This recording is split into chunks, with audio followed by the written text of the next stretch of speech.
Konnichiwa, friends. I am Sekai X Arts and Animations, and if you've seen my Let's All Dream Big Together series, you know that I'm working toward building my own animation studio, one that I hope can someday rival giants like Disney. I've talked about how my worlds feel like second homes, and how my characters feel like family. But here's the thing, I'm just one person with over 50 stories in her head. In this video, I want to take you inside that experience, what it's like to carry all those stories around, how I'm trying to bring them into the world, and where that journey's taken me so far. So, 50 stories. That's a lot, right? I've been writing and coming up with stories for as long as I've been drawing, which is as long as I can remember. Over the years, these stories have changed and developed, but they all mean so much to me. It's like having nostalgia for a book that doesn't exist yet, or wanting to see a movie that's only ever played in your head. Even more, and maybe this is unhealthy, but cannot stop thinking about whatever story I'm hyperfixated on at the moment. I've mentioned before that I'm almost always moving, whether that be running around or bouncing up and down or whatever. And some people attribute that to the fact that I have no peace, which might be true, but a lot of the time I'm moving or acting stressed because in my head, one of my characters is in a motion centric, stressful situation, and that ends up bleeding into real life.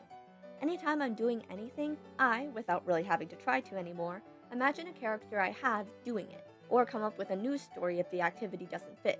Even right now, as I'm writing this script, I'm doing it. Other times, I'll go into a secluded spot in my house so no one sees me and I'll act out a scene in my head. Dorky, right? Probably most embarrassing is when I'm out in public and I see a random stranger who kinda looks like one of my characters and I just stare at them for a while like a weirdo. I did this at my college orientation once. Oops, not my shining moment, but I can't help it. It feels like all these universes are pushing inside me, trying to get out, and alone I just can't produce them fast enough, so they just have to keep stewing inside me. And as they get bigger and more elaborate every day, my millions of ideas have to fight for dominance with my adult responsibilities. I have to go to work and do homework and clean and a bunch of other things, and unfortunately, they have to take precedent over my creative endeavors. But that's what chasing my dream is all about. Usually, I'd come home from work or school and be exhausted and just scroll on my phone until I fall asleep. But trying to actually make my delusional dream a reality will require more. I have to take initiative. So instead of lounging around doing nothing, I'm going to do my best to use that time to work on my creative projects, whether that's drawing characters, storyboarding comic pages, writing scripts, making videos for you all, etc. I don't want my failure to be due to lack of effort. I won't do this perfectly, sometimes you're just tired and want to laugh at brain rot, but even if I could just cut down by half an hour every day, that's 3.5 hours more each week that I will spend on my creative works. So, what kinds of things am I making, and how am I making them? I've mentioned in previous videos that I want my stories to cover deep topics. Beyond love and friendship solve every problem. I won't go into that whole speech again right now, but I can kind of give you an idea. The character I'm drawing right here is from Soulise, the project I'm currently working on producing. Her name is Soul Club, and her secret identity is Monica Scott. Without spoiling too much, Shuffle Soulise mainly covers themes of betrayal, true bravery, how different people cope with loss and trauma, and what a hero is and isn't allowed to be before they aren't a hero anymore. Monica, particularly, is a very negative person. Not that she actively tries to drag people down, but rather she's always thinking about the worst case scenario, and tries to keep herself from thinking too positively as she doesn't want to be disappointed. Due to someone she cared about getting hurt in the past, I'm trying to keep things vague to avoid spoilers, she especially fears the druids, the monsters that the Shuffle Soulies are fighting throughout the series. She's not so much afraid of them as an entity, but rather she's afraid that what happened in the past will happen again. This negative thinking also impacts how she thinks about the world. For example, she doesn't like thinking about what everything will be like when her and her friends defeat the druids for good. Again, this isn't because she doesn't want that scenario, but rather she doesn't want to imagine it if it will never come to pass. She's coping with failure before that failure has occurred. As the story progresses, she wrestles with if a hero can always be so negative. It seems that the other magical girls, like her friends, always think they can win, or at least they act that way. Through various events, she learns that her worry won't make her situation worse or better. Just as much as terrible things can happen, so can wonderful things. You'll never know what tomorrow looks like until it's arrived. It's okay to hope. And it's also okay not just to wish for better, but to work for it, even when it looks like there's no end to the darkness. Even more, she learns that even in her doubt, choosing not to worry isn't enough to draw her out of her own negative thoughts. She has to learn to choose to be happy, to choose every day to get up and start again, even if today and tomorrow and the next day seem hopeless. She can choose to hope in a future that she can't see yet.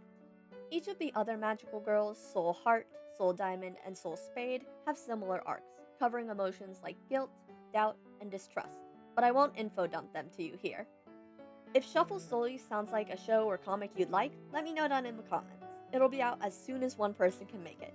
So, in light of my millions of stories, my lack of ability to produce them, and my decision to chase my dream, how are things going?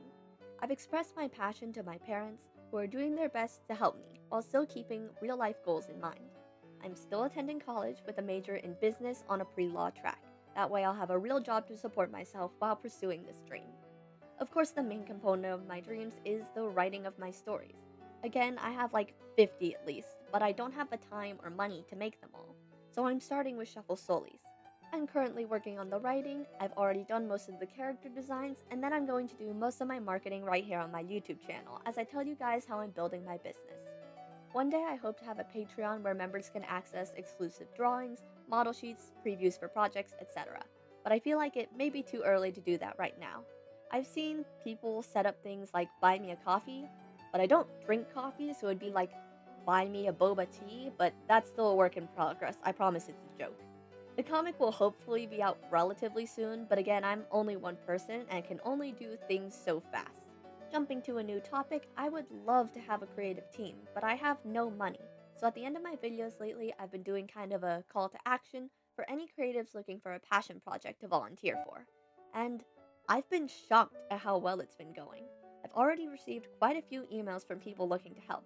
I'm still learning how to work with a team and delegate projects, especially when I'm unable to pay people, but we'll get through it together. I can't work on more than one project right now, unfortunately, but I am so grateful to everyone who's reached out. Whether or not we end up working together in the future, I wish you all the best on your journey.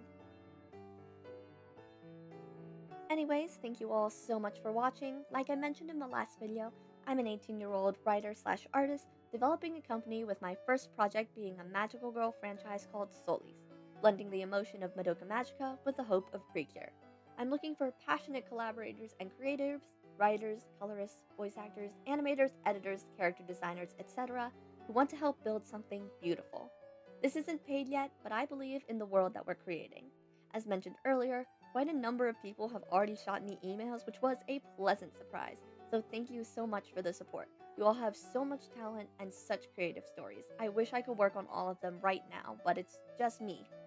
Anyways, if you're a small creative looking for a project to pour your heart into, please reach out. If not, that's okay. I really appreciate you just watching. And if you haven't seen my video talking about all of this, please check it out. Also, thank you so much for 200 subscribers, though now it's more like 300. Hopefully, I'll be doing something to celebrate that soon. Anyways, please consider liking and subscribing, and I will see you all in the next one. Let's all dream big together.